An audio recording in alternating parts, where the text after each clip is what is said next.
Welcome to Uncle Floyd's North Jersey. We're in a unique place here in Butler, New Jersey. When you come in here, I have the feeling I'm in Germany or something. But we're at the High Point Brewery, the home of Ramstein beer. And Gregory Zaccardi, you are the owner, the founder? The founder and the brewer. The brewer and correct. The founder. And the founder and the chief bottle washer. It's a small brewery. It's made right after the small German breweries. It's a classic wheat beer brewery, but what's unique about us is we're the first exclusive wheat beer brewery in America. So what you're going to see today, and hopefully taste, is the art and a little bit of the science that goes behind making I'm ready to taste. beer. I'm ready to taste. Before we arrived, I'll give you a little history here. Should I just keep rolling? Yeah, but I'm ready to taste. You're ready to taste, all right. But I don't want to. I'll give you this one then. There you go. Yeah. Cheers. Salute, salute. I'm going to grab myself a little one for the road. How's that? Fantastic. That's our blonde Weiss beer or wheat beer. It's made with about 50% malted wheat, 50% barley. These grains here are a sample of what we use. This is wheat, comes right from Germany. You can see we bring them in 110-pound bags. May I ask why Germany? Don't we have a lot of wheat in this country? No, that was the reason why we decided to open this type of brewery. Wheat beer is really popular right now in Europe. And when I was living there, I was drinking that style of beer, and I said, you know, we can do so many great things in America. I can't understand why we can't make a great tasting wheat beer like this. And I said, that's when the entrepreneur's light bulb went off, and I came back to New Jersey, where I'm I'm a native New Jerseyan. Where is home? Montclair. Montclair? Yeah, Montclair, and lived in Germany and California, and came back in 1992 and did some homework. Research, financing, the whole beans. What were you doing in Germany, may I ask? I was working in a brewery and sightseeing. Oh. Well, yeah, I went to school in California. I have an undergraduate degree in chemistry. Learned about brewing beer in California in the 1980s. Came back to New Jersey. I was offered a job here. That's why I came back, a good job. And I couldn't find any good taste in beer. And I started home brewing.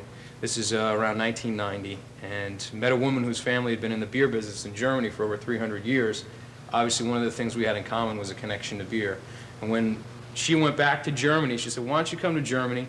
I'll show you around. I said, I'm never going to get an opportunity like this to see Europe from an insider's perspective. Ah. So I went to Germany, and like I said, I tasted some phenomenal beer. And that's when I said, I can't understand why we can't make a beer that tastes this good in America. Well, they sprechen Sie Deutsch? Ja, ein bisschen. Und meisten? Oh. Here's a little toast. Australians Ottenstein, Luckenstein, Glockenspiel. Glockenspiel, okay. Yeah. Well, we don't have a Glockenspiel here. Did you understand what I said? A little bit. I speak it's a very rare, it's from the Bavarian forest dialect, very rarely understood. Deep forest. Yeah, very much. So far deep, it's almost, and this is your beautiful bottle. Yeah, thanks. We're available both on draft and in bottles. This, like I said, is our biggest seller. It's our blonde wheat beer. Our dark wheat, which we're going to try in a few minutes, is the highest rated dark wheat beer in the world right now. Wow. In the Simon & Schuster Pocket Guide to Beer, and we're real proud of that. And a little later in the day, we're going to try our flagship for the winter. It's our winter wheat Doppelbock. It's got 9.5% alcohol to it. It's a delicious beer. Now, just one question before we go in. The crew wants to know where the beds are because they're staying overnight. Okay, all right. We have plenty of sacks of grain. Come on in. This is great. Look at this place. I know you're not operating at this moment. That's why we're lucky to be here. But is all of this equipment really necessary, or is it? Absolutely. This is all brand new stainless steel, 304 sanitary stainless steel. Some of the equipment comes from Germany, from Italy, and from the good old U.S. of A. The process starts upstairs with the grain that we import directly from Germany. There are 110-pound sacks, and they arrive in a big container, and we have to unload them by hand. The quality of the grain from Europe is much better. It makes a huge difference in the ultimate finished product, which is the beer, of course. And the way we brew our beer here is you literally lift up one of those sacks of grain, pour them into the mill. The mill cracks each kernel in half. Do you lift those sacks? Oh, yeah. Big shoulders. Grew out of all the clothes that I wore. I'll lift this. This is what I lift. This is nice.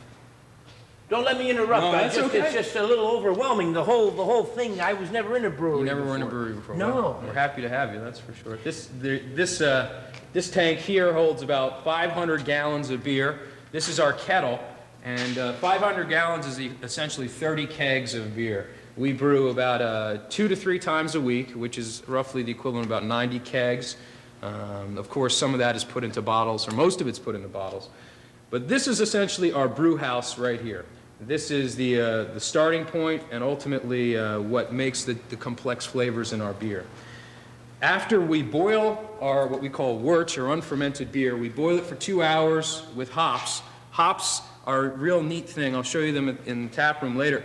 They're the closest thing in chemical composition to marijuana. They're in the cannabis family. Brewers have been using them for years to contribute bitterness and aroma to beer. We add them, of course, when we boil the 500 gallons to balance the sweet malt and wheat character with the bitterness and aroma from the hops. After a 2-hour boil, we then chill the wort, or unfermented beer, down to about 50 degrees Fahrenheit. Wow. And pump it over to this section here. These are what we call our primary fermenters. These tanks here hold the 500 gallons of wort that was produced in the brew house. We then do something really unique here, which is add a special strain of brewer's yeast, which gives our beer, it's a Weiss beer or wheat beer, gives it that spiciness in the aroma and that fruity but smooth malty character. That's all because of the yeast. And no one else in America is using that type of yeast. We import it directly from Germany. So the malt comes from Germany, the hops come from Germany, the brewer's yeast comes from Germany, and the water comes from our local reservoir, which is about a mile away.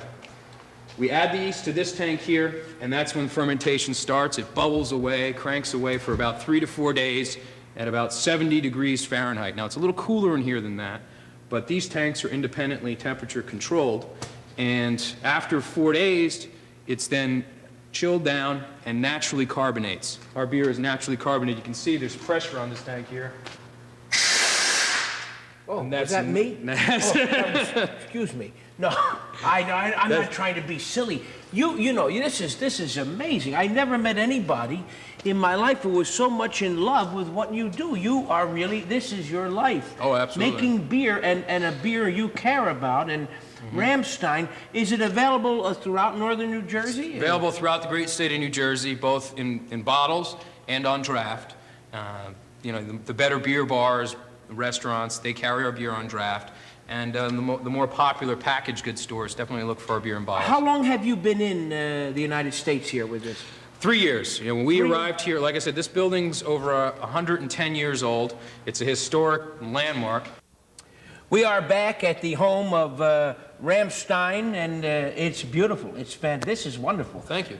Gregory, let me just say, before we went to the break, I said there's some historical significance to this edifice here, an architectural delight. What is the connection in history here? All right. Well, this place has a very rich history. The building that we're standing in was built in the late 1800s, but prior to the building of this building, what they were doing in this very spot was taking iron from the surrounding hills here, which you guys traveled over to get to our brewery. They were very iron rich. They harvested iron and brought it to this spot and forged swords for the Civil War right here. The adjacent railroad tracks that are next to the building here lie on the original horse trail to New York City, or to Hoboken and then New York City. So they would forge swords for the Civil War and put them on horse and buggy and then take them into New York City. So this place is very rich in history. Richard Butler came here in the late 1800s, constructed this huge and strong, almost fortress-like building, and on top of what is actually an underground river and a set of caverns. Those caverns came into play during World War II because they would hide the equipment that they made for the Army in case of bombings in there. But during Prohibition, what they hid under there was moonshine that was made in those surrounding iron mines as well. So it was neat to get the ATF in here and certify a brewery on top of what was once a moonshine warehouse. Wow, that's history going full circle. And circle. In 1996, in early 1996, we took over this building and, of course, had to do a good job of cleaning it up after 100 years of good old industrial work here, and installed the first exclusive wheat beer brewery in America. And we were talking about how we make the wheat beer. We've got to the point of fermentation, and we're going to get to the aging that we do upstairs for about 3 weeks at near 32 degrees Fahrenheit. And then the beer is filled directly into kegs or into bottles. You can see tomorrow we're doing our bottling. And what typically happens is most breweries filter their beer. They strip out all of the yeast and a lot of the good stuff, the flavors, in their beer. We don't do that. We leave the flavor and good stuff in there.